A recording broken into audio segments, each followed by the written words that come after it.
Well, hello, and thank you, FearLess, very much for facilitating today's topic, which is about animal-assisted services being an effective pathway to help some people treat their trauma. My name is Wendy Coombe, and I'm the founder of Therapies Ltd, which is a registered health promotion charity that promotes the prevention and the management of mental illness, disability, disease and suffering through animal-assisted services. Before we start, I'd just like to ask Bianca just to do an acknowledgement of country. Bianca, can you take yourself off mute, please? Sure. Hi, everyone. As a budding Maya woman, I would like to acknowledge the traditional owners and custodians on all the lands which we're coming from. I'm here in beautiful Peramane country in South Australia. I also acknowledge the elders and their past, present and emerging and their continuing custodianship of our land.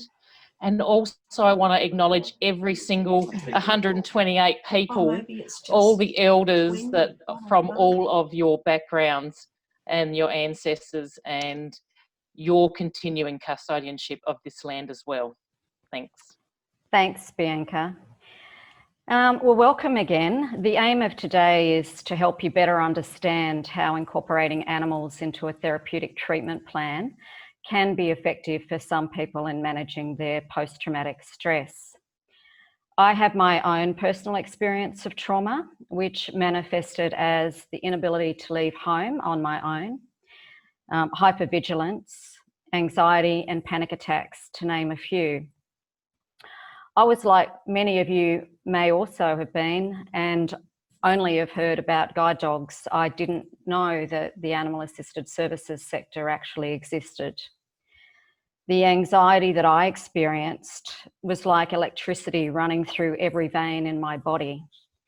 And the only way I could manage that energy was if I was to walk and walk and walk. However, I would only walk places where there were no triggers that may set off a panic attack. My dog Jack played an important role when he was trained as my assistance dog in helping me navigate my way past those very triggers without experiencing a panic attack. And if I did, then I would give him an instruction to find the car, and indeed he would find the car for me. When I researched for an industry association to help me navigate my way through the world of animals helping humans and my own condition, I found no industry association. Fast forward to now, and Animal Therapies Ltd has been established to connect those in need with professional animal-assisted services that may be able to help them with their condition. Today, I will be interviewing a panel of practitioners, and Tiffany is a researcher in the animal-assisted services sector. And the aim of that is to help you better understand why incorporating animals into a therapeutic treatment plan may actually help you on your journey of recovery from post-traumatic stress. But first, I thought I would explain to you what an animal-assisted service is. The animal-assisted services sector is made up of a range of different professionals that hold different qualifications. If the person that's delivering this service, I'll just say the sector is made up of a number of different people with different qualifications that actually are working alongside an animal in their practice as far as the service delivery goes. So if the person delivering the service is an allied health professional, then we refer to that as animal-assisted therapy. And in fact, some animal-assisted therapists are Medicare registered. Jay here today is a Medicare registered service provider. Not all are, but the types of practitioners or therapists that you will find in animal-assisted therapy could include psychologists, occupational therapists, mental health nurses, We do have a psychiatrist that incorporates animal into her practice in Australia. Social workers, speech therapists, physiotherapists, counsellors, psychotherapists, and others. Another type of animal-assisted service is animal-assisted learning, and that involves a learning and development professional or a coach or an educator. And obviously the aim of that type of service is to achieve a learning outcome, and it can also play a very important role in terms of helping people with a psychosocial condition that they may have. Another type of service is a professional animal handler who has been assessed as suitable for visits to workplaces, hospitals, aged care homes, places of studies or other institutions. And we call that type of service an animal-assisted activity. Now moving on to the very last, but the type of service that I've already referred to is professional assistance animal trainers. Professional assistance animal trainers that satisfy certain standards required to train animals to help people with a disability actually offer those people better access to public life by training an assistance animal, and that may be your own animal, or it may be going to an organisation that actually has already trained an animal to be placed with you in specific tasks that will help you with your condition. The other really important point to understand about the animal assisted services sector is that it can be a variety of different animals. While certainly dogs and horses play a key role, and we often see dogs and horses referred to in these types of services more often than the other animals, we know that Monash University did a study about incorporating guinea pigs into a therapeutic treatment plan for children that have experienced abuse. There are other types of animals like donkeys, chickens, cats, llamas, alpacas, even lizards and farm animals have been found in practices.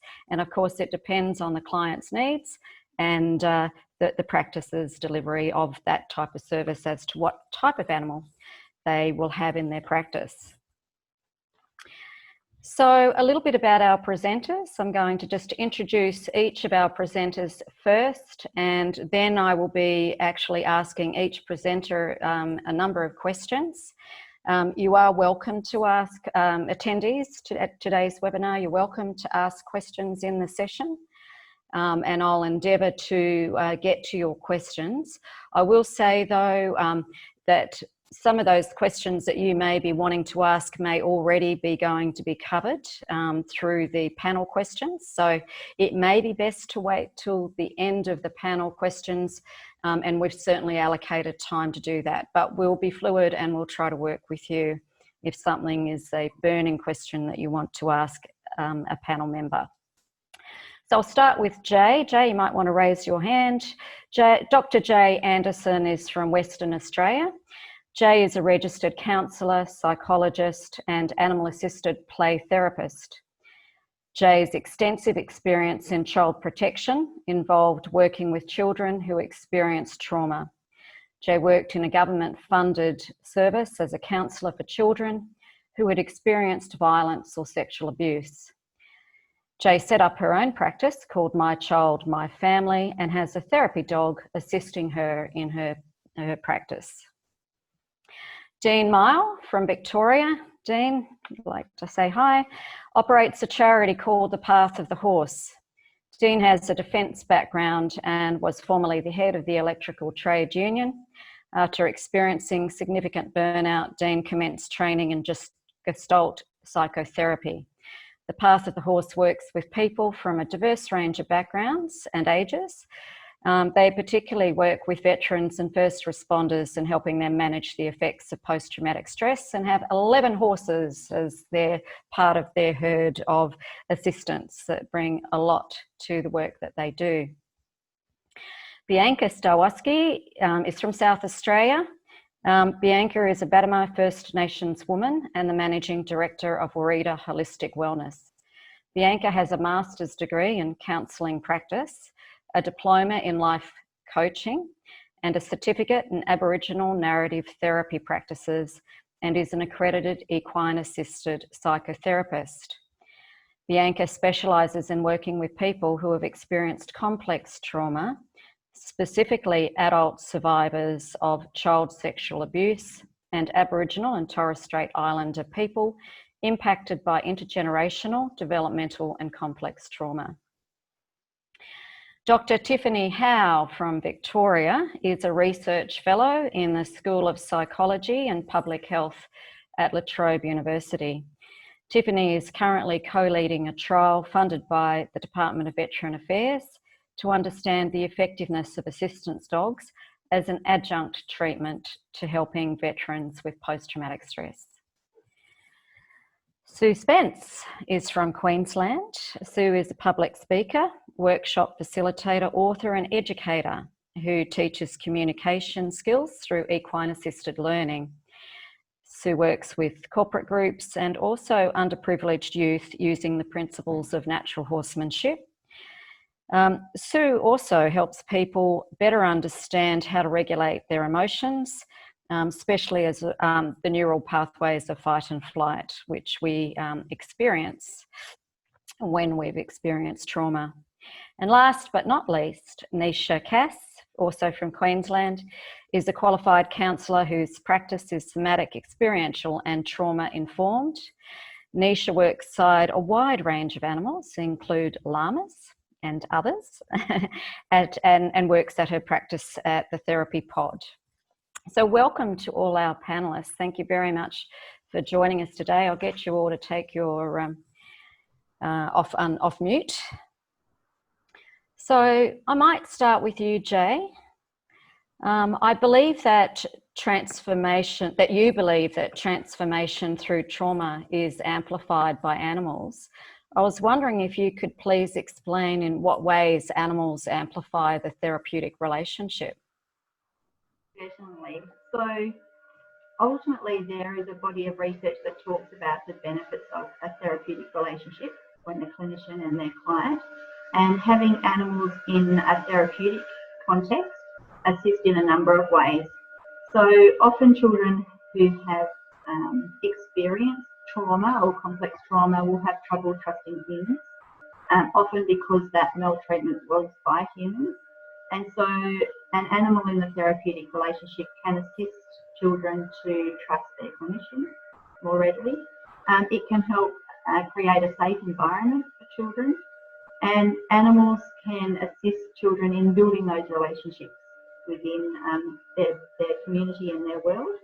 So ultimately animals within a therapeutic context can help children to feel safe so that they can express feelings, can help them to feel safe to share or talk about the trauma that they've experienced, and it can help them to develop mastery over their traumatic experiences. Okay, thanks, Jay. Jay, I'm actually going to ask you to check your sound. I don't know if you've signed in by two devices, but I might get you just to check that, and if you've got a headphone, and I'll come back to you. So I might move on to Dean, if you can just check, because there is quite a bit of background noise. So, Dean, everyone has a different lived experience of trauma. What's your approach with your clients? Thanks, Wendy. In terms of the equine work we do to assist people with trauma, one thing that I always bear in mind is that we're so unique. Our lived experience of trauma is unique. And today I'm sort of focusing on our veteran and our first responder client. Often they've been through a lot of clinical psychotherapy work, and I think one of the lovely things about working with animals and horses in this instance is we do it in an open rural setting surrounded by bush, kangaroos, wildlife, so there's lots of lovely resources around. And I think it's always important that when we're talking to someone about their trauma, I always want to know what resources they have. What's their ability like to self-regulate? And so I'm always very reluctant to launch into, so tell me all about your trauma. That can come later. I guess our primary focus with the assistance of our horses is the ability to self-regulate, that ability to find calm. So I'm much more focused in the work we do with clients that are battling post-traumatic stress injury on how they coping, what's the world like for them. And I think that we can sometimes rush into trauma. The client can rush into trauma. Always like to slow that down, because it's very easy to tip into overwhelm if you're not careful. And, you know, the ongoing process of then titrating in your trauma and pendulating into your boundaries without being overwhelmed and build resilience are all a part of the ongoing work. I think it's, for us, and in my experience, resourcing is important. Mindfulness plays an incredibly important part of that. But it's a lovely setting that a lot of animal therapists operate in, non-clinical in its environment. And I think it's got some real advantages in helping people get out of the there and then, get out of the flashbacks, come back to the here and now. So those skills become critical, in my opinion. And how does working with horses assist somebody battling with trauma, anxiety or depression? Sometimes I think it's almost like cheating. Horses are just so lovely at seeing you honestly. They're a prey animal. Their instincts are fight and flight, and so many trauma sufferers can immediately identify with that. They're an animal that lives in a lovely state of awareness all the time. It's that awareness that keeps them safe. It's our awareness that keeps us safe. So I think that they can be just beautiful assistants. They can model calm. Some of the horses can just, that beautiful out-breath when they go to calm can be such a lovely intervention. Notice that. And when we encourage clients, we invite them in a way that's safe and comfortable then to interact with the horses. And almost universally, their experience is often that they get out of their head and back into the here and now. You might ask, what was the experience like being with the horses and meeting them and noticing them? They may notice at first fear, which would be often very familiar. But normally it's, oh, gee, I didn't really think about anything. What was that like? Oh, I don't feel that very often. So the horses can, you know, be beautiful at bringing out calm, bringing out reflection. They're so honest in their feedback, and in that environment, with the experience of being with the horses, noticing the phenomenology of what goes on and then inquiring into it, so much can come up. And again, depending on the client, the stage they're at, is how much you can then lean into that trauma safely with them. So they're just beautiful assistants, so authentic and honest, and masters of calm. So they're a great assistant. I think it's easy when a human asks how you are to say that you're fine, but you can't quite trick a horse, can you, with your energy levels? I know that to be the truth. Thanks, Dane.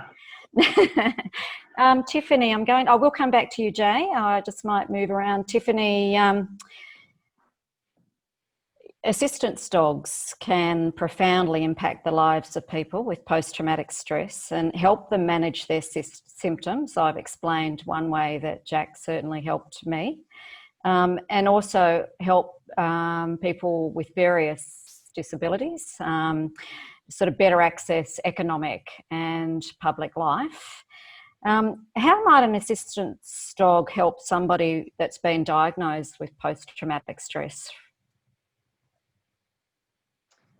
Wendy. Yeah, so there are psychiatric assistance dogs for people who have experienced trauma, who have a diagnosis of post-traumatic stress. One of the ways that they might help is sort of what you described. So Jack gave you the confidence to know that if you did start having a panic attack or a flashback when you were out, then he would be able to get you safely home and or back to the last safe place where you were. So that's one of the ways that dogs can help. That's really important because it can help people feel more confident to leave their homes, because as you said, sometimes people with post-traumatic stress, they're afraid that they'll get outside and something will trigger a flashback or a panic attack, and so they just don't go anywhere. And assistance dogs that are trained to help for people with post-traumatic stress, they can actually give people the confidence to leave home, knowing that even if they do have a flashback or a panic attack and they sort of, lose orientation or a sense of where they are, that the dog will actually be able to protect them and make sure that nothing bad happens to them. Another example of a type of task that a dog might be trained to help a person with is nightmares. So dogs can be trained to detect when their owner starts having a nightmare and wake them up out of that nightmare.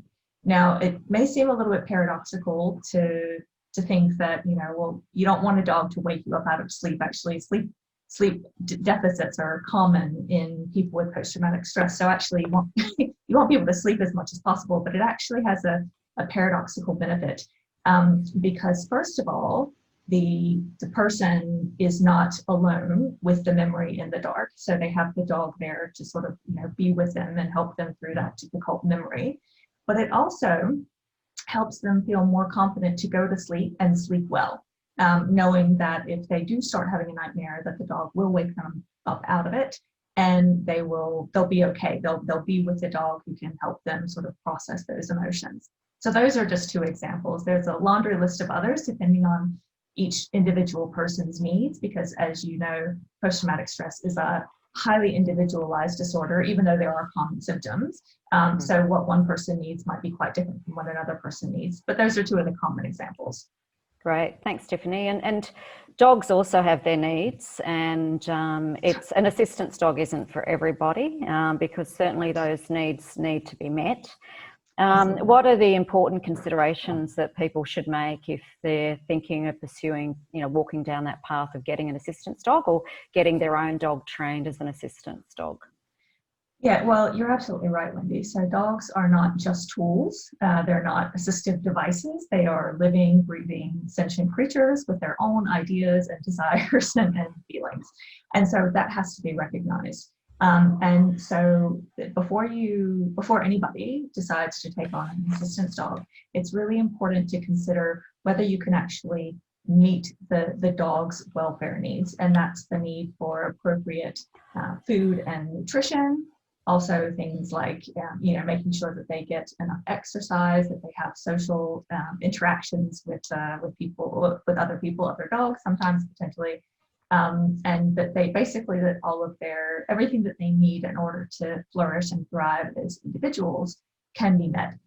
So as an individual person, you may not be in a position to be able to meet all of those needs, but if you have a support network around you that can help you with that, then that can help. So, maybe you yourself don't feel comfortable to go out for a 10-kilometer walk every day, especially at the beginning. Eventually that might be a goal that you would have with your assistance dog, to be able to feel comfortable to accomplish that. But at the beginning, you may not really feel like you want to leave home that long or for that often.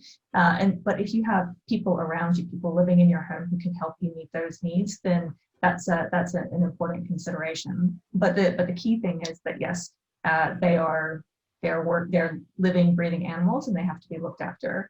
They need to have playtime. They need to have an opportunity to just be dogs every now and then. Great, thanks, Tiffany.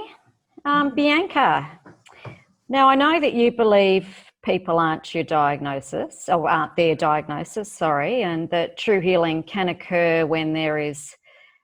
Sorry, I'm going to start that again. So you believe that people are not their diagnosis, and that true healing cannot occur when there is disconnection from our environment, self and others. Why is ethical consent and connection to country so important? Hi everyone. Yeah, ethical consent. A lot of times we're working with people that in so many parts of their lives, they have not had the ability to give consent to participate. And so for ethical consent, in my view, to occur, every being that's involved in that process, in that session, that healing, that journey, from the horse, the dog, the client, the therapist, all need to have the ability to give consent. I mean, are young people, are people with disabilities, people with,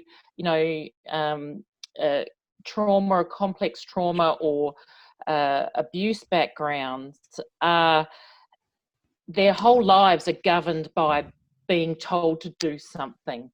And so it's really important that when people come into a session that one, they continue to give consent. So at any time they feel like they don't want to participate, that they're being too triggered, that it's okay to step back and regulate and then come back to the session. It's also why I personally don't work with horses generally in halters. We work free in the paddock, so at all times the horse can choose whether they want to be part of the session, whether they don't want to be part of the session. And it's the learning that occurs when they don't want to be part of the session that's really important. And it's that feedback where it might be that it's actually, as a prey animal, the horse is reading energetically off what the person is feeling inside, and people with post-traumatic stress responses may, the inside may be quite scary for them, so they're not aware until that it becomes quite high, their anxiety or their experience or whatever it might be. And so having the horses and the dogs and the people being able to move in and out of the session creates its own learning and the ability to help people regulate. Great. And so how do you believe working in partnership with horses will help people begin that healing journey? Because the healing, it is a journey. It's not an event. We're not going to wake up one day and all of a sudden, everything is different. It's progressive. There are good days, there are bad days. There are, and horses, Dean's mentioned it. I think Tiffany's already mentioned it. Horses are masters of awareness and regulation. They show us as a prey animal. They show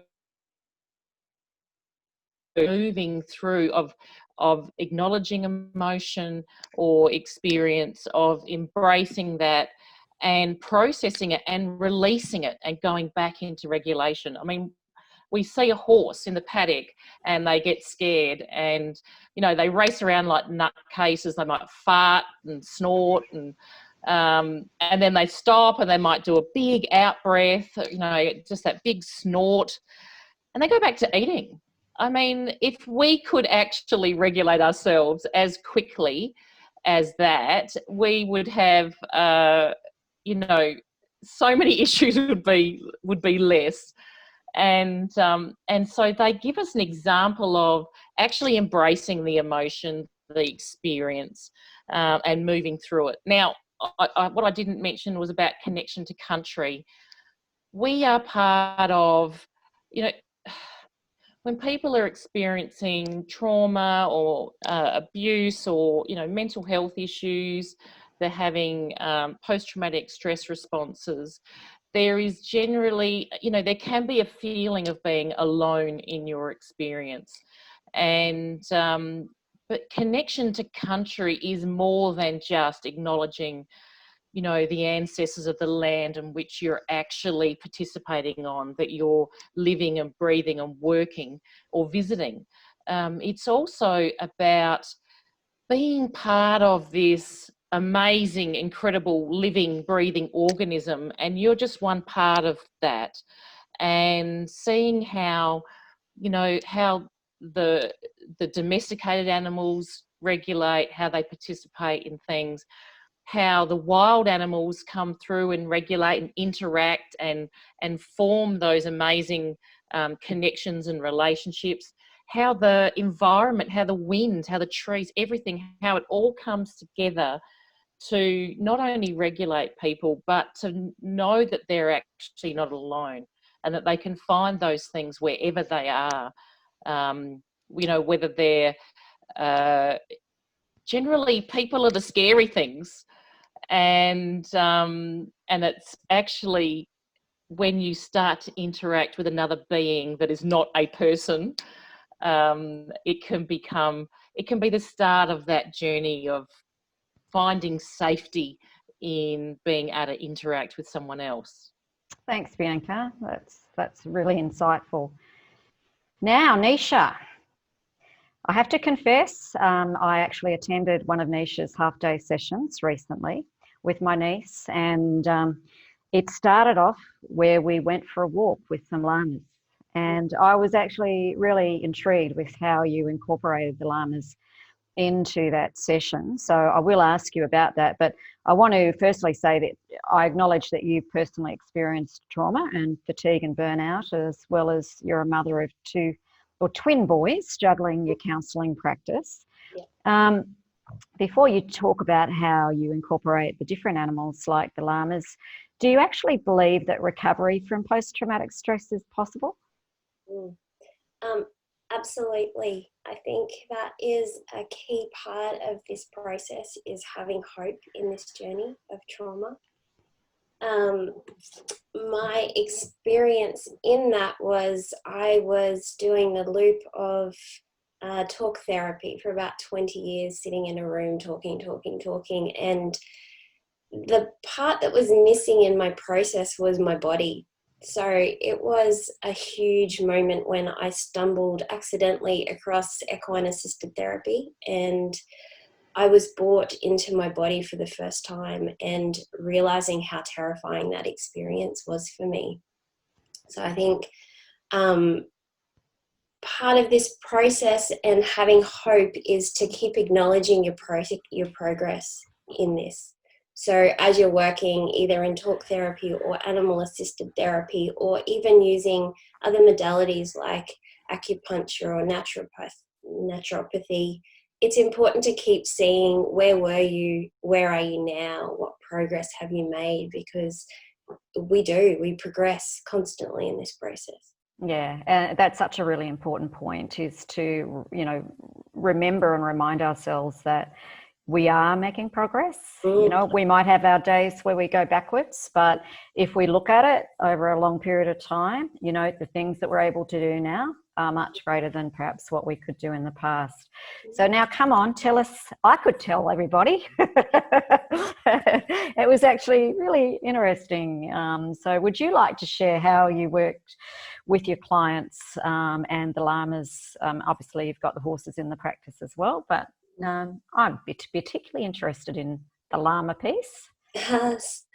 So often we will start workshops with walking the llamas, and it provides an opportunity for the participants of the workshop to orientate themselves and to start that process of regulation and being mindful. Having a llama at the end of your lead is, you just really need to be in the moment. They are fun.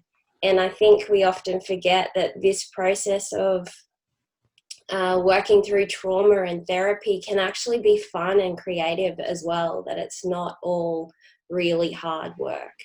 So yeah, that's what we do. It reminds us to breathe, it brings us back into our bodies, and we start noticing relationships with different kinds of animals. So working with a llama is different than being in relationship with humans, and different than being in a relationship with the horses. Well, for me, it was actually bringing, because I have had room-based work, therapy as well. And, you know, I've previously been given a piece of paper that says, you know, when you're experiencing a heightened state of anxiety, you listen for 5 things, you bring all your senses in. And yet you actually did that exercise that I've been given on the A piece of paper, but with the llamas. So we started walking the llamas, and I had to listen far away for noises out on the motorway.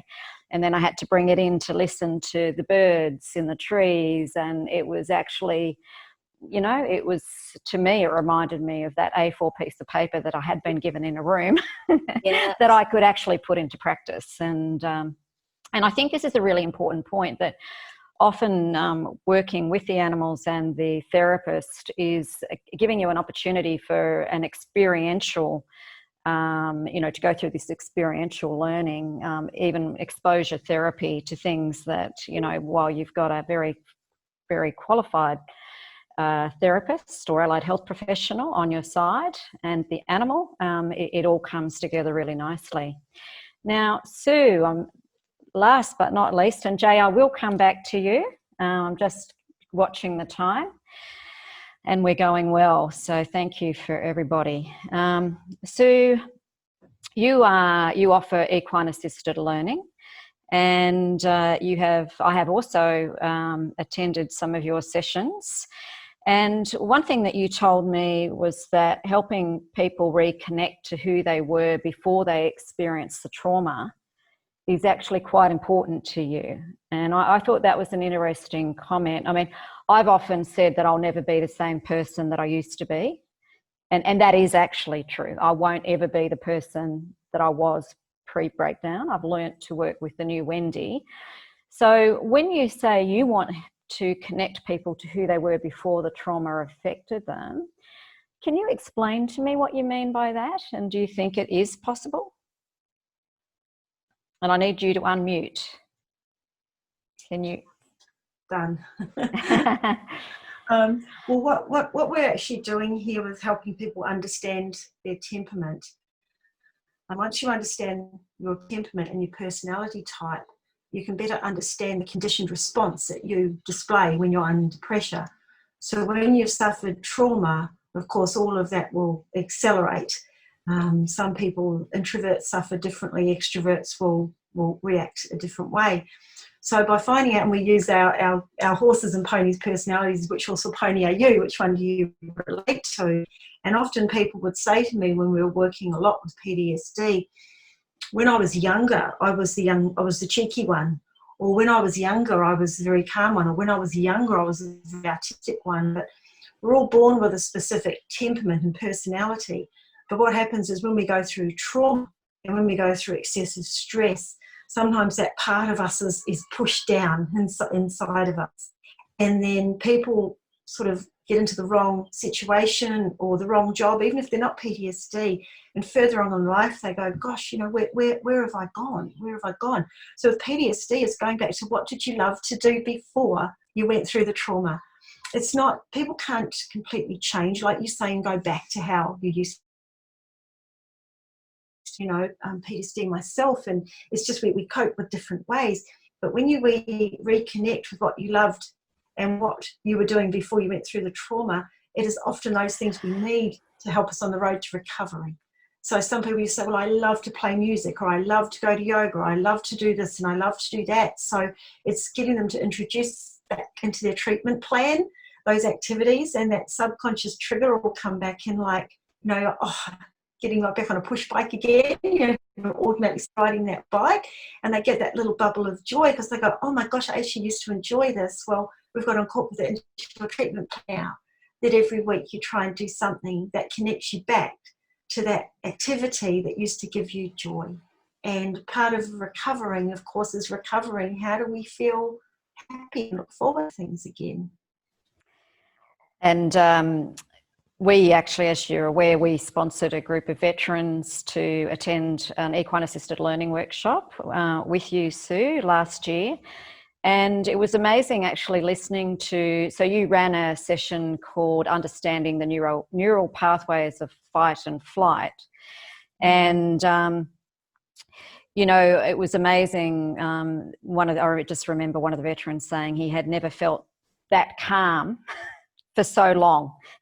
When he was, and you know, these sessions are facilitated, so you know there is this you know, ability to help people actually really understand how to, you know, regulate their emotions by working together with a practitioner and an animal by their side. So thanks for that. One other comment, Sue, I guess, before I go to Jay, and then I will be handing over and looking at the questions that people have sent in, and there are some. And it was actually really interesting, your remark about our natural personality style coming into play when we're under pressure, and that really resonated with me. And I guess, you know, currently our Victorian friends are going through lockdown, and people must really, that sort of natural personality response or need or reaction under pressure must really be coming to play. And I know you do a lot of work in domestic violence as well, working with domestic violence victims and families and children of domestic violence situations. You know, I'm just trying to think, people have their own animals. I mean, obviously in lockdown, you can still access an allied health professional under the telehealth service. And I know the government have set up certain mechanisms to provide support to people that are exposed to any sort of domestic violence, given these times. But I'm just wondering whether or not, if somebody's got their own animal at home, whether or not there is a way, and I guess this is a question to all the panel members, if somebody's got an animal at home, is there a way that they can work with their own companion animal or their own pet to probably diffuse stress or pressure currently that they may experience during this lockdown? Has anyone got any thoughts on that? Maybe Jay, do you have a thought on that? Not specifically at the moment. I'd let someone else answer that. Okay. Anyone else like to? I'm happy to jump in. Okay. So, you know, having a dog or a cat or whatever whatever animal they've got at home, or a horse, that can give them a really good clue to how they're feeling inside. So they can do a little, I suppose, reflections. They can have a look at your miniature dog, Dean. That's so sweet. They can have okay, how am I feeling right now? I know that I'm feeling calm, my belly's nice and soft and things like that. Okay, how's the dog or the animal interacting with me?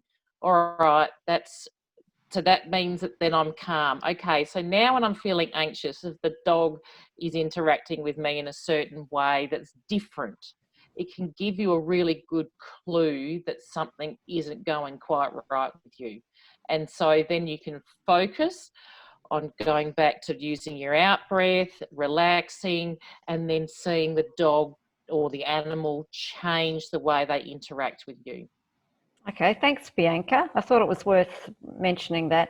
And we do know, and research has proven, that after interacting with your pet at home, your companion animal, after 10 minutes, cortisol levels, oxytocin goes up and cortisol comes down. Is that right, Tiffany? Yes? Yes. The stress chemicals come down and the good hormones go up. The cuddle hormone is up, the stress is down. And I saw somebody made a comment of cuddles, lots of cuddles, and certainly. Okay, Jay, I have a very sort of heavy question for you before I hand over to questions from the audience. Like, I heard that there's a new Medicare item number for eating disorders that allows 40 sessions with a psychologist. Do you think that trauma, people that have been diagnosed with post-traumatic stress, should also be allowed more than 10 Medicare rebates? And would you like to perhaps give a little bit of an overview in terms of the support systems in Australia to help people? Certainly. So, two questions there. In terms of complex trauma and many of the symptoms and things that people experience, ultimately that needs intensive and regular support, therapeutic support, often weekly, depending on people's circumstances, and sometimes for children, depending on where they're at, they might need twice weekly sessions. So that sort of support isn't currently available from our government agencies. So in terms of Medicare, with support for rebates for 10 sessions, for most people, if you're looking at monthly, that's 10 months. If people are coming fortnightly, the time goes much quicker. So certainly a lot of people would benefit from more frequent support and better support under Medicare. Ultimately, I don't feel that Medicare allows for models that are either developmentally appropriate for children or that are appropriate in terms of treating other complex disorders. Medicare itself is actually quite restrictive for a lot of professionals, and it makes it very hard to utilise treatments across a range of developmental conditions for people. Okay, thanks, Jay. And it's certainly one of the priorities for our charities to reach out to the various funding bodies and to try to get more support for people to be able to access animal assisted services funding. We were very excited to hear that over in the United States, legislation was passed in July this year approving grants of $5 million to organisations offering equine-assisted therapy to veterans. So we hope that Australia follows. There's a lot of research globally that obviously we can tap into, and you know, it's a work in progress. Okay, now I have got questions I'm going to ask. So Dean, this question is for you, Dean. Do you ever find that horses bring out big emotions or feelings very quickly early on in people that you're working with? And if so, what are some of the ways to facilitate this process safely? Well, yeah, I've certainly experienced big emotions come out, and one of the things that I always encourage with clients is be your authentic self. Come the way you are, and it's okay. Anger's okay. Joy's okay. Feelings are okay, you know. So with the honest feedback and the interaction with the horse, a little bit like Bianca said, I prefer to work with horses at liberty for a lot of my work. So the horse is free to come and go. And I think in that interaction, I've seen on many times, my horses like to lay down. People think they come from the racing industry, think I'll give my horses ketamine because I'll just lay down in the sand and usually look at you so you can sit down behind them and they can pop their head in their lap to keep the little faces out of the sand. But I mean, there's been occasions where, you know, that absolute trust has been given to someone who battles trauma, who doesn't know how to feel safe, and trust can be hard in the world. You know, you've got a horse just says, oh yeah, I trust you'll put your head in your lap. You know, the feelings that I've seen come up on those interactions, or a horse that just stands there and holds space with you or allows contact with you.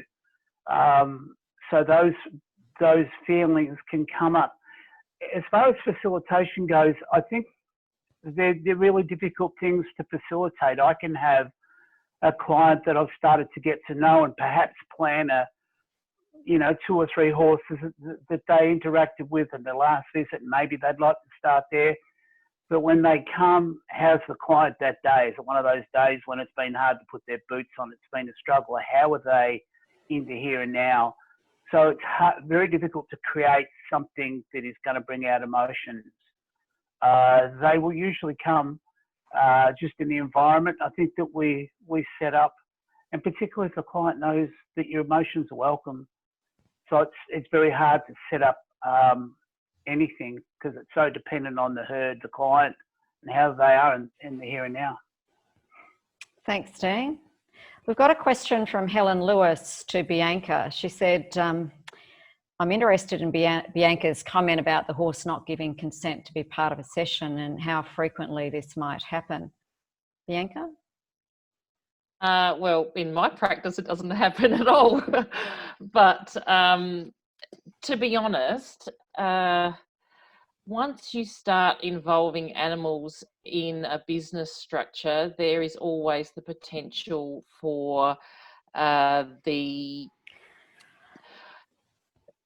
you feel like you've got a session that you're offering a client, and that you have to deliver. Well, some days your horses do not want to participate, and that has its own learning in it, as I mentioned before. But there is a lot of pressure, and it requires a pretty strong ethical approach to go, you know what, this horse does not want to do this today, and that's okay.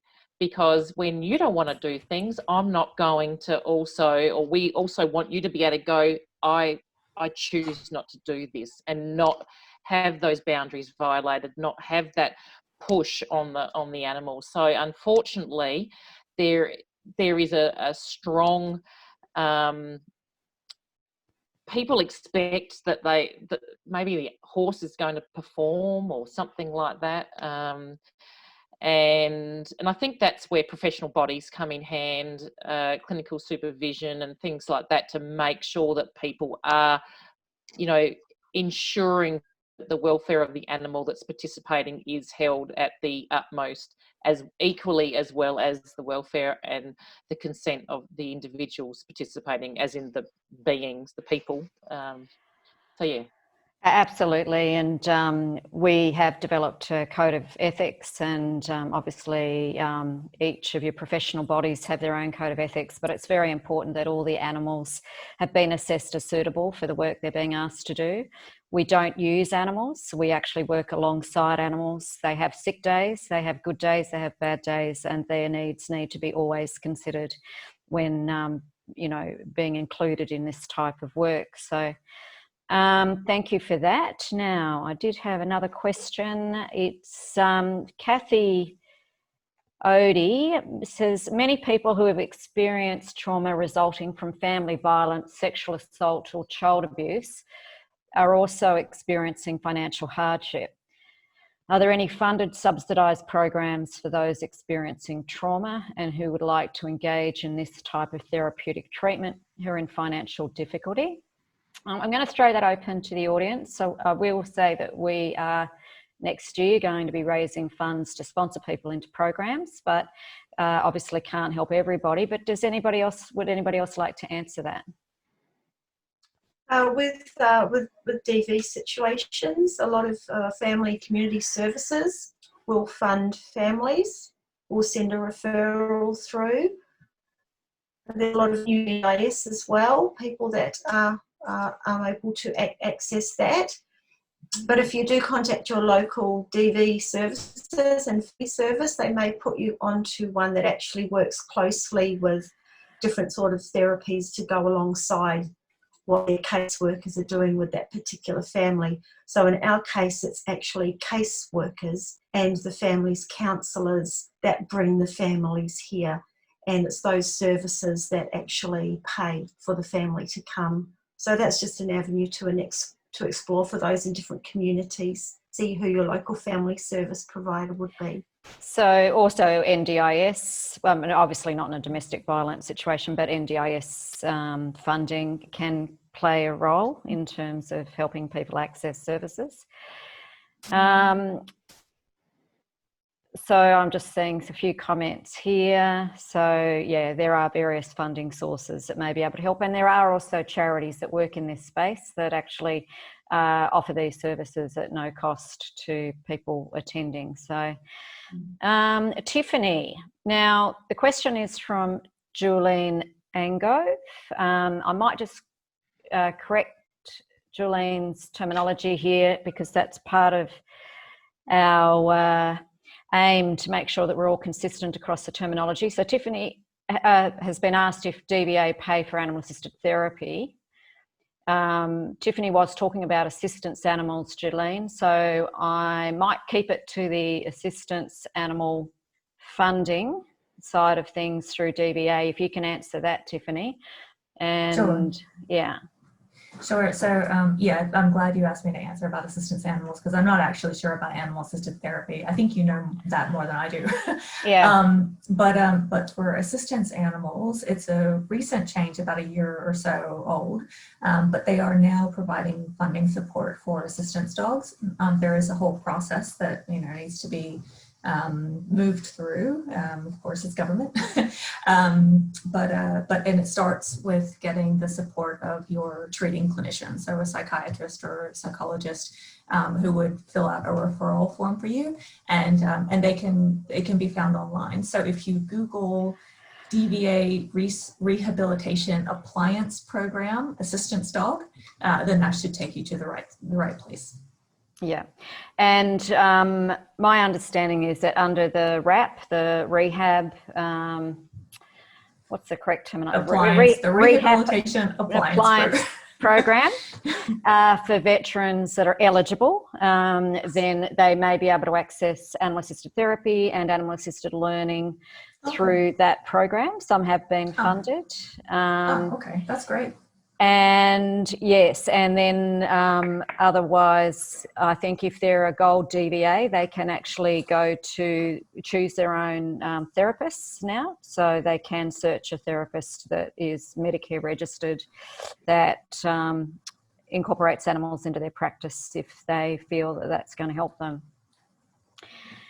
Okay, so Veronica Collins is asking, how are you managing with delivering animal assisted, therapy during COVID? Anyone like to answer that? It is I will say it's a, what's the terminology? I've just gone blank. Challenging. It's a essential service. Thank you. Service. It is an essential service. So if it's an allied health professional. Yeah, I can answer that in terms of assistance dogs for our program that we're running at La Trobe. Great. So it's still happening. It is still going.